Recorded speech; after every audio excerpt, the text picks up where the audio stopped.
Welcome to the Plato Paradigm, a paradigm shift in reading Plato's dialogues. Episode 44, Euthyphro 6e to 7c. Last time, Socrates emphasized that what he was looking for was the one paradigma of hosion, by looking at which we can judge whether anything else is hosion. Because this hosion, the paradigma of hosion, has the general outline of a hosion, of any hosion, and all other hosia are like this one, but with additional details. The paradigma of furniture has aspects, for example, table and chair, and we see degmata of tables and chairs. Any degma of a chair follows the paradigma of a chair with additional details. Any degma of a table has all the features of the paradigma of a table plus additional details. Both tables and chairs follow the paradigma of furniture. They also appear to be pieces of furniture, but with the specifying details of chairs or tables and additional details without which they would not be concrete objects in this world. If Socrates and Euthyphro in this dialogue are degmata of paradigmata of the one paradigma of hosion, we still have to understand what the one paradigma is and what Socrates and Euthyphro represent as different aspects of it. By analogy, we could say that Socrates is a chair, and he represents the paradigma of chair. Euthyphro is a table, and he represents the paradigma of table. And they are both pieces of furniture. So there is a paradigma of furniture, and this is like the paradigma of hosion. Now, is there a degma of hosion which is not specifically one or the other type of hosion? Is there one type of furniture which is not a table or a chair or any other type of furniture, just furniture itself? No. Any concrete degma of the paradigma of furniture has to be a specific type of furniture, such as table or chair. This at least will be our working hypothesis, that hosion itself is something like furniture.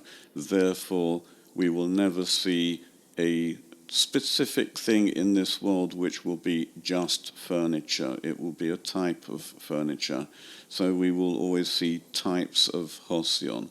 Again, this is a working hypothesis. You never know. We may find something which we will say reflects the actual hosion in general. Paradigmata used by craftsmen are usually of types of things. A paradigma of a pot. We could also think of a paradigma of a chair or a table. These are species of a general thing. It's hard to imagine a paradigma of furniture in itself, because carpenters don't want to make furniture. They want to make a chair or a table. A philosophical paradigma, however, is more of an analogy. It's simply a concrete representation in the most general sense of an abstract idea. Therefore, there could be a paradigma of hosion, but I don't know what it is yet.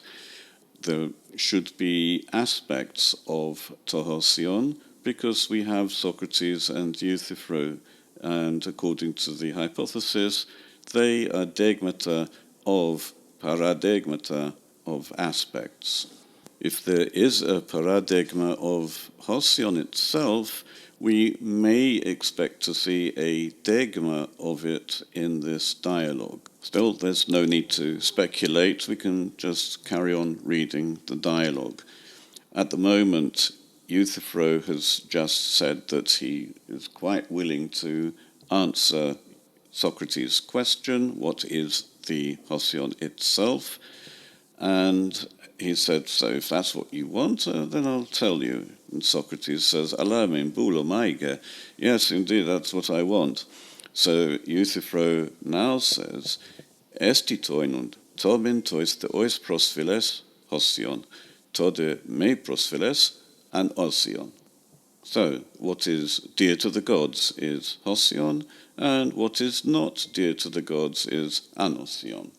The holy is what is dear to the gods. That sounds fair enough, but what is not dear to the gods is unholy is a bit problematic, because surely there are lots of things which are not dear to the gods, but I wouldn't say that all of those things are unholy. Never mind.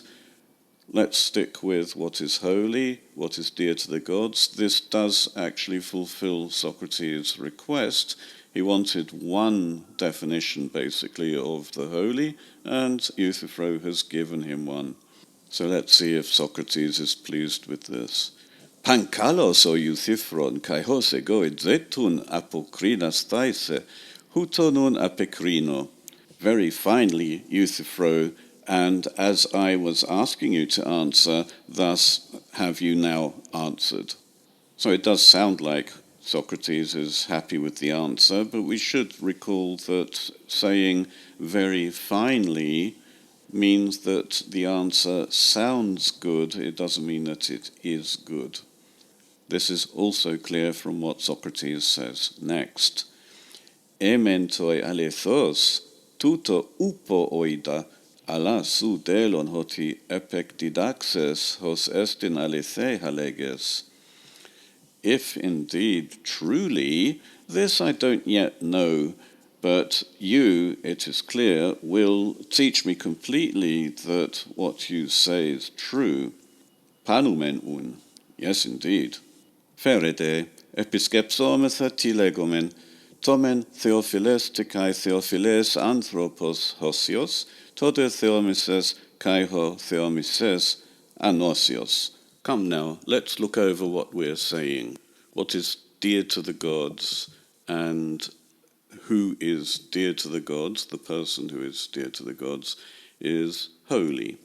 But what is hated to the gods, God-hated, and the person who is God-hated is anosios, unholy.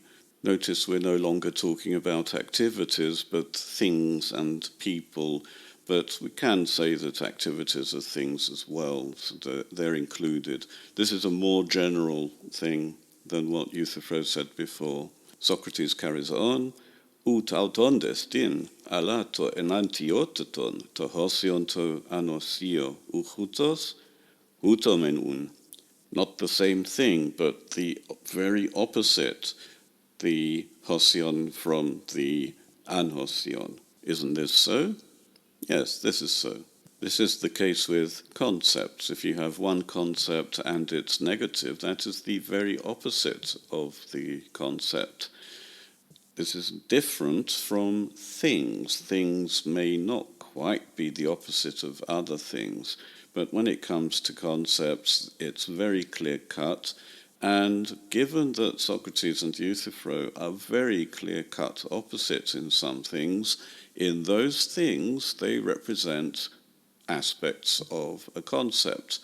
Euthyphro is one thing and Socrates is the very opposite. This is what we would expect if they are degmata of paradigmata of aspects of a concept. Kai euge feinetai eirestai, doko, O Socrates. And this seems to have been said well. I think so, Socrates. Ukun, kai hotistasiadzus in hoitheoi o Euthyphron, kai diaferontai alelois, kai echthrestin en autois pros alelus, kai tuto eretai? Eretai gar. Well then, that the gods have factions, Euthyphro, and differ among themselves, and hostility among themselves towards each other. Has this also been said? Yes, indeed, this has been said. Echrande kai orgas o ariste, he peritinon diaphora poie. Difference about what things causes hostility and angers. Hodede scopomen. Let's look at it this way. It's clear here that Euthyphro didn't know what to say, so Socrates is helping him out by carrying on the question. This is particularly interesting because Euthyphro is the expert on mythology and believes everything that happened. He knows all about the strife and warfare between the gods, but it seems it's never occurred to him to ask why they have strife. By the way, in the last question, I didn't say how Socrates addressed Euthyphro. He says, "O Ariste, the best of men." Euthyphro is the best man when it comes to knowing mythology. So this is how Socrates helps Euthyphro out. Aran e diapheroimethe gotikai su peri arithmu hopotera pleo he peri tuton diaphorai thrusan he mas poioi kai orgidzis aialelois e epilogismon elthontes perigeton toiuton techu an apalagemen. Panuge. If we differed, I and you, about number, which is bigger, would the difference about these things make us hostile and be angry at each other? Or would we go to calculation about such things and then speedily be reconciled? Indeed, altogether. Uk un kai peritu medzonos kai elatonos e diapheroimetha epitometren elthontes tachy pausaimeth antes diaphoras. Esti tauta. So if we differed over greater or lesser, we would go to measure and speedily would cease from the difference. This is true. Kai epigeto histana elthontes hosegomai peritu baruteru te kai kufoteru diacrithemen an poscar u. And going to weighing, I suppose, we would come to a decision about the heavier and lighter. How not? So in measuring, calculating numbers, dimensions, weight, because we can agree objectively on the measurement, in those cases, if we had disagreed about something, we would end up not disagreeing. We would both see what the measurement was, and we would have to agree. It's interesting that disagreement in these cases is because at least one of us has the wrong idea about the measurement of something. Of course, it will now be interesting to see why the gods should disagree about hosion, but it's also interesting to wonder why disagreement at all should cause hostility. Why shouldn't it cause dialectic thought, for example?